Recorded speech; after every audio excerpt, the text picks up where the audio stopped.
एक दूसरे के काफी करीब रहते थे। लड़का का नाम सुशील था। शील उसे जी जान से चाहता था। उम्र में छोटी होने के कारण कभी अपने प्यार को परपस करने की हिम्मत नहीं कर पाता था। उसी लगता उस लड़की को कभी भी अपनी फीलिंग नहीं बता पाएंगे और न ही कभी उसे एक्सेप्ट करेगी। जहां भी जाता सिर्फ दुआ में उससे ही मांगता था। 7 फरवरी का दिन था। लड़की यानी मोनिका वही मोबाइल खरीद कर आई ही थी। तब तक उसके घर पहुंच गया तो लड़की बोली, भैया जी क्या आप रिंगटोन सेट कर सकते हो? तो यह सेट करते समय उसका मोबाइल नो भी ले लिया। यह लड़की ने भी देखा लेकिन उसका कोई बैड रिएक्शन नहीं था। सुशील ने सोचा अब तो मैं आराम से अपनी बात कह पाऊंगा, क्योंकि लड़की कभी अकेले में समय नहीं देती थी। 13 फरवरी के दिन शाम को लगभग 8 बजे अचानक लड़का रास्ते में मोनिका से मिला।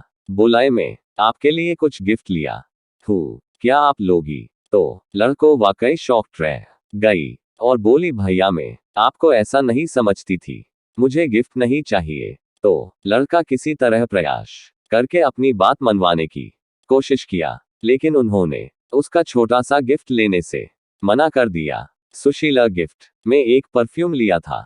अब वह पूरी तरह से डर गया क्योंकि लड़का उम्र में बड़ा भी था और उसका गांव में मान सम्मान भी था। उसे लगा इज्जत की खत्म हो गई। अब लड़की घर बोल देगी तो उसने इस डर को छुपाने के लिए नशे का सहारा लिया और उसके घर के पास से होते हुए गुजरा तो माहौल सही था।